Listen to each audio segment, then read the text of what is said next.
সূরাতুল মুলক যারা নিয়মিত তেলাওয়াত করবে আল্লাহর মেহেরবানিতে তাদের কবরে কোনো আযাব হবে না। পড়তে রাজি আছেন? কথা কয় না। পড়তে রাজি আছেন সবাই? বিষ্ণুই বললেন এখানেই শেষ নয়, আরো আছে। শাফাআত লি সাহিবিহা, এই সূরাটা কিয়ামতের দিন এই সূরা যে তেলাওয়াত করবে তার পক্ষে সুপারিশ করবে। এজন্য বিষ্ণুই বললেন যে ব্যক্তি সূরাতুল মুলক নিয়মিত তেলাওয়াত করবে এই সূরাটা কিয়ামতের দিন ওই তেলাওয়াতকারীর জন্য আল্লাহর কাছে সুপারিশ করবে। এখানেই শেষ নয়।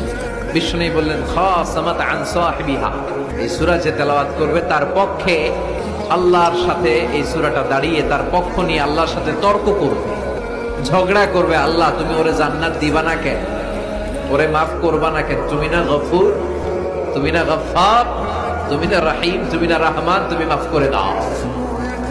ও মিয়া, সুপারিশ করতেছে কে? সূরাতুল মুলক। সুবহানাল্লাহ কইবেন না? কতক্ষণ এই তর্ক আল্লাহর সাথে সে চালাবে?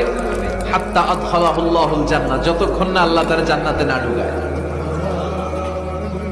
এখানেই শেষ নয়। বিষ্ণু বললেন মান কারাআ বিহা ফি লাইলাতিন ফাকাদ আকসারা ওয়া আতাবা, রাত্রি বেলায় যে এই সূরাটা তেলাওয়াত করবে পুরো রাতটাকে বরকতময় করে দিবে কে? এজন্য বিশ্বনবী বলেন আমি চাই আমার সব উম্মত এই সূরাটা মুখস্থ করে নেক। আমার চাই আমার ছোট বড় আবাল বৃদ্ধ বনিতা সব উম্মতের হৃদয়ের মধ্যে এই সূরাটা গাঁথা থাকে, মুখস্থ থাকে, হিফজ করা থাকে। আমরা বিশ্বনবীর উম্মত না? কথা কর। নবীর এই আশাটা আমাদের পালন করার দরকার আছে না নাই?